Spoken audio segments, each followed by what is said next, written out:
बिस्मिल्लाहिर्रहमानिर्रहीम। तमाम देखने वाले स्टूडेंट्स को प्रोफेसर इकबाल हैदर भट्टी का सलाम। माय डियर स्टूडेंट्स, हम मैथमेटिकल मेथड का चैप्टर नंबर 2 ग्रुप्स डिस्कस कर रहे हैं और अब ये चैप्टर अपने अख्तामी मराहिल में दाखिल हो चुका है। इसका लास्ट टॉपिक जो है परमुटेशंस, उसको हम डिस्कस कर रहे हैं। पिछले लेक्चर के अंदर मैंने आपको परमुटेशन के बारे में बताया कि परमुटेशन क्या होती है। परमुटेशन एक फंक्शन का नाम है, एक ऐसा फंक्शन जो 1 1 भी होता है और ऑन टू भी होता है। तो वो फिर मैंने एक सेट एक्स लिया था, x इज इक्वल टू 1 2 3, और इसकी जितनी भी पॉसिबल परमुटेशन बनती थी ये वाली, ये मैंने आपको बना के दिखाई। उसके बाद फिर मैंने आपको इनकी मल्टीप्लिकेशन के बारे में बताया और इन्वर्स परमुटेशन क्या होती है उसके बारे में मैंने आपको बताया। अब एक नोट देखें, हम जो है फंक्शन को कैसे लिखते हैं। ये देखें, अगर मेरे पास ये कोई फंक्शन है फाई 1 2 3 1 2 3, ठीक है। अब 1 जो है अगर 2 के साथ जाके जुड़ता है तो इसको मैं कैसे डिनोट करता हूँ। फाई ने 1 के ऊपर अमल किया और आंसर किसके बराबर आ गया, 2 के बराबर आ गया, यानी 1 की इमेज क्या है, 2 है। इसी तरह अगर 2 के ऊपर अमल करता है, फाई 2 के ऊपर अमल करता है तो आंसर किसके बराबर आता है, 3। फाई जो है जब 3 के ऊपर अमल करता है तो आंसर किसके बराबर आता है, 1। ठीक है। यूजुअली तौर के हम इसको ऐसे भी लिखते होते थे, एफ ऑफ कोई हमारे पास ये फंक्शन है, उस फंक्शन के ऊपर x ने अमल किया और एलिमेंट आ गया y। अब इसमें थोड़ी सी हम चेंज करेंगे नोटेशन के अंदर। f ऑफ x की बजाय हम इसको ऐसे लिखेंगे कि x के ऊपर f ने अमल किया, ठीक है। यानी इसकी नोटेशन थोड़ी मैं चेंज करने जा रहा हूँ। 1 के ऊपर f ने अमल किया, फाई ने अमल किया, तो ये नोटेशन थोड़ी सी चेंज करनी है, ठीक है, जो कि इस थ्योरम के अंदर इस्तेमाल होगी। और दूसरा ये है कि इसकी अगर स्टेटमेंट देखें, the set of S N of all permutation on X with distinct N elements. हमारे पास एक सेट है एस एन, उसके एन डिस्टिंक्ट एलिमेंट हैं। हमने साबित करना है कि this is a group under the binary operation of composition of permutation. Composition of permutation से मुराद दो फंक्शन को कंपोज करना है, ठीक है। अब दो फंक्शन को आप कैसे कंपोज करते हैं, मसलन फ़र्ज़ किया आपके पास ये एक सेट x है, ये एक सेट y है और ये z है। f ने अमल किया x के एलिमेंट के ऊपर, fx आंसर आ गया। उसके बाद इसके ऊपर एक और फंक्शन है g, उसने अमल किया, तो g किस पर अमल करेगा, f ऑफ x के बराबर, और ये किसका एलिमेंट आ जाएगा, z का एलिमेंट आ जाएगा, ये सेट y और ये सेट z। तो g f of x is equal to z का एलिमेंट आ गया, जिसको हम g नॉट f के साथ डिनोट करते हैं। राइट। तो अंडर कंपोजिशन फंक्शन हमने साबित करना है कि हमारे पास एस एन के अंदर जितनी भी, मतलब x हमारे पास एक एलिमेंट सेट है जिसके अंदर n एलिमेंट हैं, 1 2 3 so on up to n। अब ये मैंने आपको बताया था कि अगर मेरे पास 3 एलिमेंट होंगे तो इसकी परमुटेशन की तादाद किसके बराबर होगी, 3 फैक्टोरियल के बराबर। और अगर इसके अंदर n एलिमेंट हैं तो इसकी परमुटेशन की तादाद n फैक्टोरियल होगी। अब ये जो x है इसके अंदर n एलिमेंट हैं तो इसकी नंबर ऑफ परमुटेशन कितनी बनेगी, n फैक्टोरियल परमुटेशन बनेगी। तो वो जो n फैक्टोरियल परमुटेशन बनेगी वो सारी की सारी परमुटेशन क्या करती हैं, एक ग्रुप फॉर्म करती हैं। तो हम साबित करेंगे कि एस एन जो है ये ग्रुप की सारी कंडीशनें जो है ये सेटिस्फाइड करता है और एस एन के अंदर तमाम परमुटेशंस मौजूद हैं। परमुटेशन से मुराद सारे ऐसे फंक्शन मौजूद हैं जो कि 1 1 हैं और ऑन टू बाइजेक्टिव फंक्शंस उसके अंदर मौजूद हैं। ये देखें, ये मैंने एग्जांपल करवाई थी S3, ये भी जो है ये ग्रुप की सारी कंडीशन जो है ये सेटिस्फाइड करेगी। तो ये मैं इसको जो है ना ये इस्तेमाल करूँगा मल्टीप्लिकेशन वगैरह समझाने के लिए आपको। पहला है क्लोजर लॉ। तो इसमें हमने क्या साबित करना होता है कि कोई से इसके दो एलिमेंट लेंगे और साबित कर देंगे कि उनकी प्रोडक्ट इसी सेट के अंदर मौजूद है। Let F and G belongs to S N. तो इसका मतलब क्या है? This implies that F and G are bijective functions, यानी ये फंक्शन 1 1 भी हैं और ऑन टू भी हैं। अब इन दोनों की जो प्रोडक्ट है एफ नॉट जी ये भी क्या होगी? इज आल्सो बाइजेक्टिव, क्योंकि कोई से भी दो बाइजेक्टिव परमुटेशंस को जब हम मल्टीप्लाई करते हैं तो आंसर एक बाइजेक्टिव परमुटेशन ही आती है।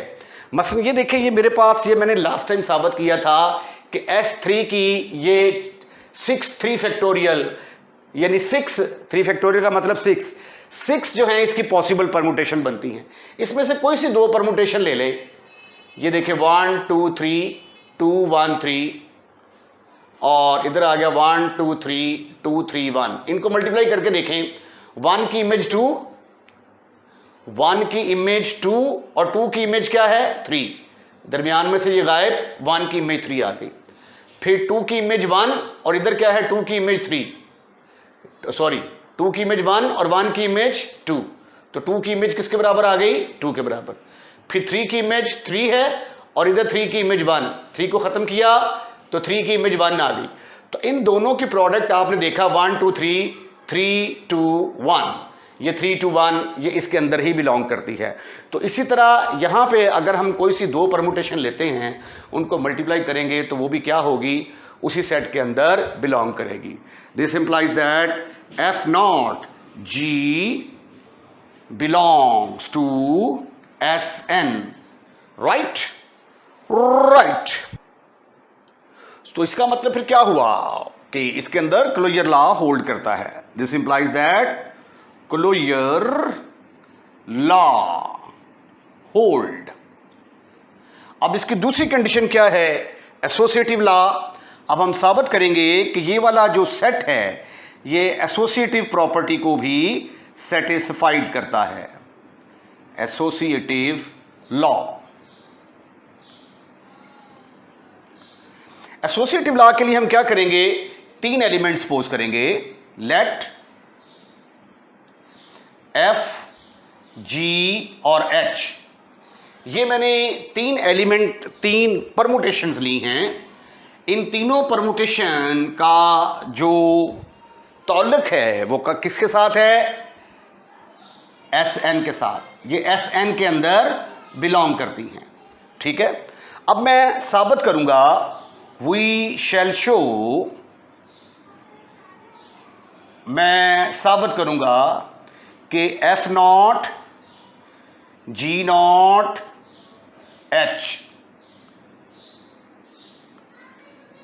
इंटू एक्स बराबर है F nought G nought H into X. तो ये देखिए यहां पे ब्रैकेट जी और एच के ऊपर लगी हुई है, यहां पे एफ और जी के ऊपर लगी हुई है। अब मैं ये साबित करूंगा कि ये दोनों आपस में बराबर हैं। लेफ्ट हैंड साइड का इंतखाब करता हूं मैं। Left hand side is equal to F nought G nought H into X. बड़ी ब्रैकेट लगा ली यहां पे ऐसे करके, ठीक है।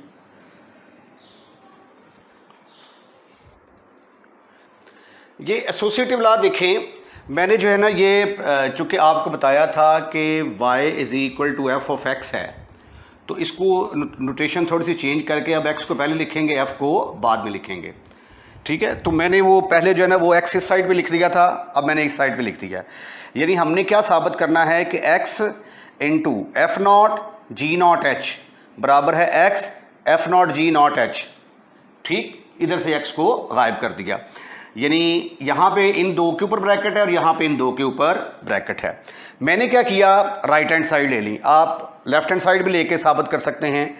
राइट हैंड साइड ली ठीक है।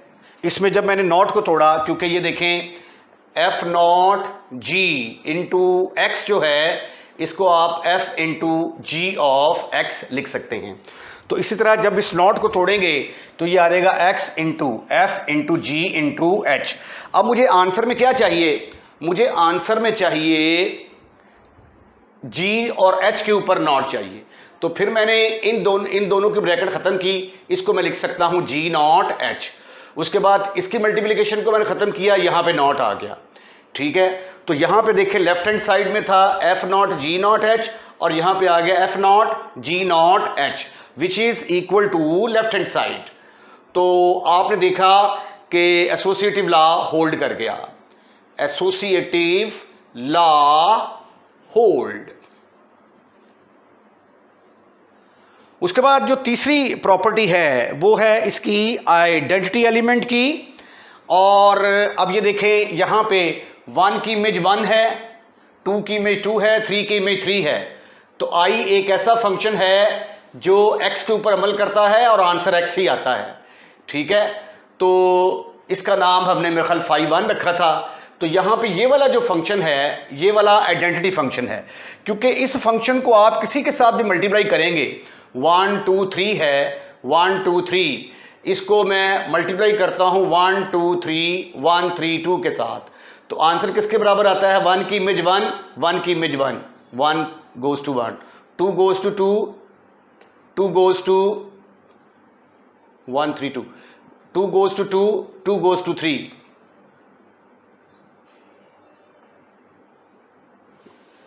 2 goes to, सॉरी ये आएगा 2 goes to 2, ये देखिए जरा 2 goes to 2 and 2 goes to 3, तो दरमियान में से 2 गया, 2 goes to 3, उसके बाद 3 goes to 3, और 3 किसको जाता है? 2 को, तो 3 goes to 2। तो ये देखिए आइडेंटिटी परमुटेशन ने इसके साथ मल्टीप्लाई किया और जवाब यही एलिमेंट आ गया, ठीक है। 1 2 3 1 3 2 वही एलिमेंट आ गया। तो इसका मतलब ये हुआ कि ये वाली परमुटेशन क्या है? आइडेंटिटी परमुटेशन है। तो फिर इसका मतलब ये हुआ कि एसएन के अंदर आइडेंटिटी परमुटेशन भी होगा, आइडेंटिटी एलिमेंट। अच्छा, ये जो आइडेंटिटी मैपिंग को हम इस तरीके से डिनोट करते हैं ना जनरली तौर पे, ये जिस एलिमेंट पर अमल करता है जवाब वही एलिमेंट आ जाता है, ठीक है ना। आप शीशे के आगे खड़े होंगे तो आपको अपनी शक्ल नज़र आएगी ना। ये देखें 1 2 3, आई ने 1 के ऊपर अमल किया, जवाब 1 आ गया। आई ने 2 के ऊपर अमल किया, जवाब 2 आ गया। आई ने 3 के ऊपर अमल किया, यानी जिस एलिमेंट पर अमल करता है जवाब वही एलिमेंट आ जाता है। तो इसको हम कहते हैं एक function from I is a function from x to x। ये यहाँ पे आइडेंटिटी एलिमेंट का रोल अदा करेगा, right right. I from x to x is an identity mapping, is an identity mapping। क्योंकि आप इसको किसी भी फंक्शन के साथ मल्टीप्लाई करेंगे, I into X, I not X, या एक्स नॉट आई, नहीं सॉरी एफ इस्तेमाल करते हैं यहाँ पे, F, let F belongs to S N.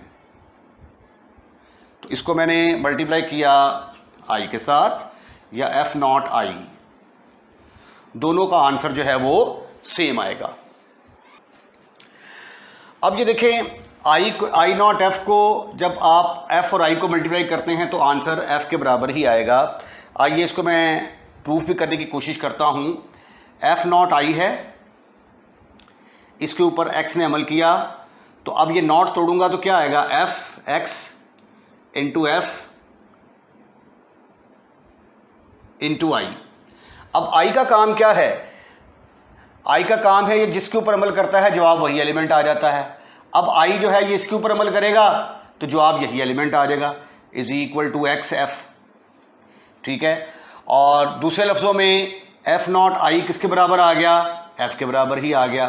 तो इसका मतलब ये हुआ कि आई जो है वो यहाँ पे क्या है, आइडेंटिटी एलिमेंट है। चौथी प्रॉपर्टी जो है उसको डिस्कस करते हैं हम, इन्वर्स एलिमेंट। हम साबित करेंगे कि हर एलिमेंट का इन्वर्स इसके अंदर मौजूद है। For any permutation F belongs to S N. जब आप ये कहते हैं कि एफ एस एन के अंदर मौजूद है तो इसका मतलब है कि एफ जो है ये कैसी परमुटेशन है जो कि बाइजेक्टिव है, यानी ये 1 1 भी है और ऑन टू भी है। इसका इन्वर्स जो होगा F inverse from X to X is also bijective. इसका इन्वर्स भी बाइजेक्टिव होगा और वो भी किसके अंदर बिलोंग करेगा, एस एन के अंदर बिलोंग करेगा, क्योंकि ये भी अगर फंक्शन 1 1 है और ऑन टू है, यानी फंक्शन अगर बाइजेक्टिव है तो उसका इन्वर्स भी बाइजेक्टिव ही होगा। ठीक है, क्योंकि इन्वर्स हमेशा बाइजेक्टिव फंक्शन का ही एग्जिस्ट करता है। ठीक है, तो इसका मतलब ये हुआ कि ये भी बाइजेक्टिव है तो ये किसके अंदर बिलोंग करेगा, एस एन के अंदर बिलोंग करेगा। For any X belongs to X, X के ऊपर जब एफ अमल करता है तो जवाब किसके बराबर आता है, वाई। इसको पहले हम ऐसे लिखते थे ना, एफ के ऊपर एक्स ने अमल किया, जवाब वाई। तो अब जरा थोड़ा सा स्टाइल चेंज किया है, X into F is equal to Y. तो इन्वर्स फंक्शन में इन्वर्स फंक्शन क्या होगा कि इसको उठाकर जब उधर लेके जाते हैं तो इधर है एफ रह जाएगा, तो इधर आ जाएगा वाई इंटू एफ इन्वर्स। तो वाई इंटू एफ इन्वर्स किसके बराबर आ गया, एक्स के बराबर आ गया। राइट, अब हम साबित करेंगे कि पहले x जो है एफ नॉट एफ इन्वर्स के ऊपर जब एफ एक्स के ऊपर जब एफ नॉट एफ इन्वर्स अमल करता है तो हम साबित करेंगे कि जवाब x के बराबर ही आता है। ठीक है, तो फिर ये देखें, इसको ऐसे लिखा जा सकता है x into F is equal to F inverse, और इसको लिखा जा सकता है x इंटू एफ, ये किसके बराबर है, y के बराबर, और y into F of inverse किसके बराबर है, x के बराबर। तो ये देखिए ये किसके बराबर आ गया, x के बराबर। अब जब y ने इसके ऊपर अमल किया तो इसको फिर लिखेंगे हम, ये नॉट को तोड़ेंगे तो एफ इन्वर्स इंटू y आएगा। पहले इसके ऊपर अप्लाई करते हैं, y इंटू एफ इन्वर्स किसके बराबर है, x के बराबर। x के ऊपर f ने अमल किया तो जवाब क्या आया, y के बराबर। तो आपने देखा कि अगर ये जो है ये y के ऊपर अमल करता है तो जवाब y के बराबर आ जाता है, ये x के ऊपर अमल करता है तो जवाब x आ जाता है। तो इसका मतलब है कि ये भी आइडेंटिटी फंक्शन हुआ, क्योंकि आइडेंटिटी फंक्शन क्या करता है, वो जिस एलिमेंट पर अमल करता है जवाब वही एलिमेंट आ जाता है, यानी i into X is equal to X. तो इसका मतलब है कि एफ नॉट एफ इन्वर्स ये क्या है, ये भी आइडेंटिटी परमुटेशन है, और एफ इन्वर्स नॉट एफ ये भी क्या है, आइडेंटिटी परमुटेशन है, और ये दोनों आपस में बराबर हैं। तो जब दो एलिमेंट आपस में मिलते हैं, जवाब आइडेंटिटी एलिमेंट आ जाए तो वो दोनों एक दूसरे के इन्वर्स होते हैं। तो पद साबित हुआ कि ये इसका इन्वर्स है। तो यानी हर इसी तरह हम शो कर सकते हैं कि हर परमुटेशन का इन्वर्स उस सेट एस एन के अंदर मौजूद है। अब ये जो ग्रुप जो है हमारा एस एन, ये सारी कंडीशनें सेटिस्फाइड करता है, तो इसलिए हम इसको क्या कहेंगे, therefore S N is a group. चारों कंडीशनें सेटिस्फाइड कर गया है, इसलिए set of all permutation is a group under the binary operation composition of function. अब हम देखते हैं कि साइकिल क्या है। साइकिल जो है ये परमुटेशन की एक ख़ास किस्म है। ठीक है, जिस तरह ये इंसान होता है, इंसान में डिफरेंट किस्में आ जाती हैं कि ये डॉक्टर है, ये प्रोफेसर है, ये इंजीनियर है। ठीक है, तो इसी तरह साइकिल जो है एक्चुअली ये भी एक परमुटेशन है, यानी ख़ास किस्म की परमुटेशन। वो परमुटेशन किस तरह की होगी, a permutation of the form, a permutation of the form, फ़र्ज़ कर लिया ये मेरे पास अल्फ़ा है एक परमुटेशन, इसके एलिमेंट हैं 1, A1 के साथ डिनोट कर दूँ मैं, चलो 1 2 3 so on up to n। अब 1 की इमेज जो है ये 2 है, 2 की इमेज 3 की इमेज 3 की इमेज 4, यानी जो नया एलिमेंट आता जा रहा है, ये देखिए ये इस तरह साइकिल बना ले, ये 1 है, ये 2 है, ये 3 है, ये 4 है, एंड सो ऑन, ये n तक एलिमेंट चलते हैं। ठीक है, तो 1 की एलिमेंट क्या होगा, इससे अगला एलिमेंट, 2 की एलिमेंट इससे अगला एलिमेंट, 3 की इमेज उससे अगला एलिमेंट, 4 की इमेज उससे अगला एलिमेंट, एंड सो ऑन, चलते जाओ। n से अगला एलिमेंट क्या है, 1, तो इसकी इमेज क्या आ जाएगी, 1 के बराबर आ जाएगी। अब ये देखिए सारे के सारे n एलिमेंट आपस में चेंज हो रहे हैं, तो इस तरह की जो परमुटेशन होगी उसको हम कहेंगे कि ये एक ऐसी परमुटेशन है जिसकी permutation of the form this is called a cycle of length n। Length n का मतलब क्या है कि इसके n एलिमेंट जो हैं ये आपस में चेंज हो रहे हैं। ठीक है, बस ये देखें, एक और एग्जांपल ये देखते हैं, आपको और ज़्यादा क्लियर होगा। 1 2 3 4। अब देखिए 1 के बाद 2 आता है, 2 के बाद 3, 3 के बाद 4, 4 के बाद 1। ऐसे साइकिल बनाएं आप, 1 2 3 4। 1 की इमेज 2, 2 की इमेज 3, 3 की इमेज 4 और 4 की इमेज 1। तो ये चारों के चारों एलिमेंट आपस में चेंज हो रहे हैं। इसको हम कहेंगे, चूंकि 4 एलिमेंट आपस में चेंज हो रहे हैं, is a cycle of length 4। अब इसमें जो है मैं ऐसा करता हूं कि एक एलिमेंट को फिक्स कर देता हूं, 1 2 3 4, यानी 4 की इमेज 4 ही कर दी मैंने। तो 1 की इमेज 2, 2 की इमेज 3 और 3 की इमेज 1। अब ये देखिए ये 3 एलिमेंट आपस में चेंज हो रहे हैं, लेकिन 4 की इमेज 4 है। अब 3 एलिमेंट आपस में चेंज हो रहे हैं, इसको हम क्या कहेंगे, is a cycle of length 3। तीसरी एग्जांपल देखें, इसके अंदर 1 2 3 4, मैं कोई से 2 एलिमेंट को फिक्स कर देता हूं, ये 3 की इमेज 3, 4 की इमेज 4। अब 2 कौन से चेंज हो रहे हैं, 2 और 1, तो 2 एलिमेंट आपस में चेंज हो रहे हैं, तो इसको हम क्या कहेंगे, is a cycle, cycle of length 2। ठीक है, तो जितने एलिमेंट आपस में चेंज हो रहे होते हैं उसको हम कहते हैं कि उसकी लेंथ जो है साइकिल की उतनी ही है। अब ये देखें, ये यहाँ पे मैंने 4 4 को फिक्स किया है, तो 1 2 3 4, तो ज़रूरी नहीं आपने 4 को फिक्स करना है। फर्ज किया आप 2 को फिक्स कर लेते हैं, तो 1 की इमेज 3, 3 की इमेज 4 और 4 की इमेज 1।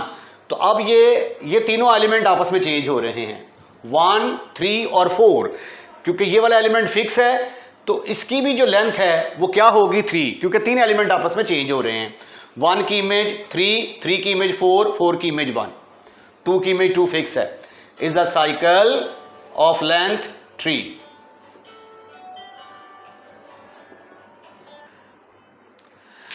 अच्छा, ये ट्रांसपोजिशन जो है ये साइक्लिक की जो है ना, ये एक ख़ास किस्म है। ठीक है, ऐसा साइकिल जिसकी लेंथ 2 हो। अब ये देखें, इसकी लेंथ 4 थी, इसकी लेंथ n थी, इसकी लेंथ 2 है, तो ऐसा साइकिल जिसकी लेंथ 2 होती है उसको हम कहते हैं कि ये ट्रांसपोजिशन है। अ cycle of length 2, a cycle of length 2 is called transposition.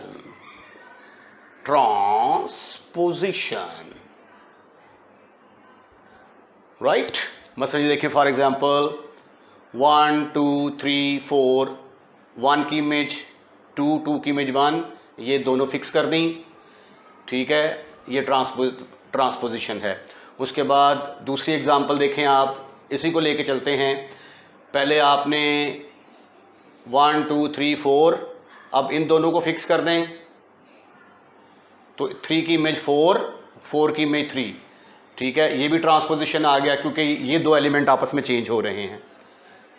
यहाँ पे ये 2 एलिमेंट आपस में चेंज हो रहे हैं। Is a cycle of length 2, is a cycle of length 2, तो ये ट्रांसपोजिशन के बराबर आ गया, ट्रांसपोजिशन। इसी तरह यहाँ पे 3 और 4 आपस में चेंज हो रहे हैं, तो ये भी क्या है, ट्रांसपोजिशन है। इसमें 3 और 4 2 एलिमेंट आपस में चेंज हो रहे हैं। तो किसी भी 2 एलिमेंट को आप चेंज कर सकते हैं। ये देखें 1 2 3 4, आप फर्ज किया कि 2 को फिक्स करना चाहते हैं, 4 को फिक्स करना चाहते हैं, तो 1 3 और 3 1, ये भी ट्रांसपोजिशन है क्योंकि इसमें दो एलिमेंट जो हैं ये आपस में चेंज हो रहे हैं, राइट। तो ऐसी साइकिल जिसकी लेंथ 2 होगी उसको हम क्या कहेंगे कि ये ट्रांसपोजिशन है। अब कुछ इंपॉर्टेंट चीज़ें मैं आपके साथ डिस्कस करता हूँ, ये आगे जो क्वेश्चंस हमने करने हैं और थ्योरम करने हैं उसके अंदर ये चीज़ें इस्तेमाल होंगी। नोट नंबर 1, ये फ़र्ज़ कर लिया कि मेरे पास एक साइकिल है 1 2 3 so on up to n। इसकी लेंथ n है 2, 1 की में 2, 2 के बाद 3, 3 के बाद 4 और n के बाद क्या आता है 1 आता है। तो इसको मैं सिंपली ऐसे लिख सकता हूँ 1 2 3 so on up to n। ये अंडरस्टूड है, जब ऐसे लिखा होगा तो अंडरस्टूड है कि 1 की इमेज 2 है, 2 की इमेज 3 है, 3 की इमेज 4 है एंड सो ऑन, n की इमेज 1 है। तो इसको हम ऐसे लिख सकते हैं। नोट नंबर 2, थोड़ा सा और इसको ज़रा डिस्कस करते हैं। ये देखें, ये एक परमुटेशन है मेरे पास 1 2 3 4। इसमें कौन कौन से एलिमेंट आपस में चेंज हो रहे हैं 2 3 4 1। तो ये चारों के चारों एलिमेंट आपस में चेंज हो रहे हैं। इसको मैं लिख सकता हूँ 1 2 3 4। जब ऐसे लिखा होगा तो अंडरस्टूड है कि 1 की इमेज 2 है, 2 की इमेज 3 है, 3 की इमेज 4 है। मसलन अगर ऐसे लिखा होता है, ये कोई अल्फ़ा है आपके पास, अल्फ़ा नाम रखते हैं इसका, alpha is equal to alpha, alpha is equal to A1 A2 A3। अगर ऐसे लिखा हुआ है तो अंडरस्टूड है कि इसका मतलब क्या है कि A1 की इमेज क्या है A2, A2 की इमेज क्या है A3 और A3 की इमेज क्या है A1। ठीक है, अंडरस्टूड है कि जब ऐसे लिखा हुआ करेगा तो उसको हम इस फॉर्म में लिख सकते हैं। नोट नंबर 3 देखें, फर्ज किया कि ये बीटा परमुटेशन है मेरे पास, कोई भी नाम रख लेते हैं 1 2 3 4, ठीक है। इसमें 3 को मैंने फिक्स कर दिया तो 1 की इमेज आ गई 2 और 2 की इमेज आ गई 4, 4 की इमेज आ गई 1।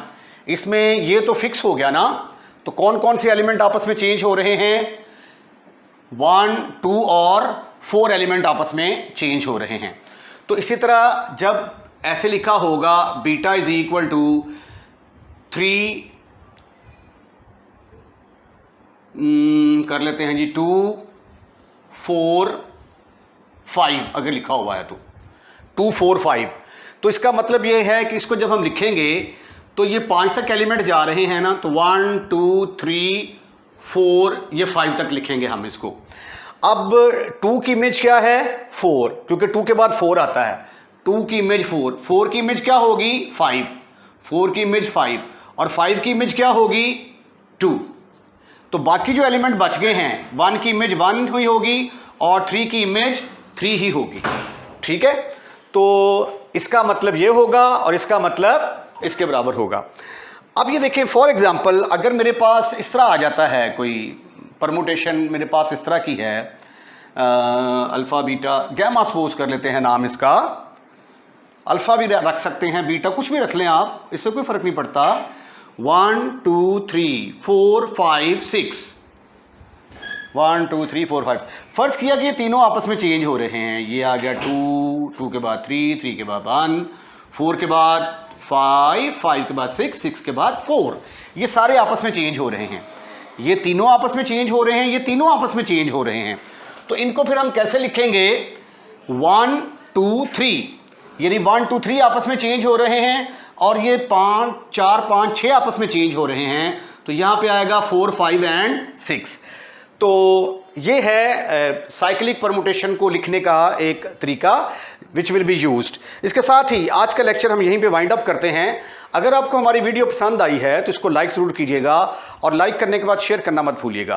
अगर आपने हमारा चैनल सब्सक्राइब कर दिया है तो थैंक यू वेरी मच, और अगर आपने हमारा चैनल सब्सक्राइब नहीं किया तो बराए मेहरबानी हमारे चैनल को सब्सक्राइब करें। जब आप वीडियो देख रहे होते हैं तो रेड कलर का लिखा हुआ आ रहा होता है सब्सक्राइब, जस्ट आपने उसको ऐसे करके पुश करना है, चैनल सब्सक्राइब हो जाएगा, जिसके कोई भी एक्स्ट्रा चार्जेस नहीं हैं। अपना ख्याल रखिएगा, अल्लाह हाफिज़।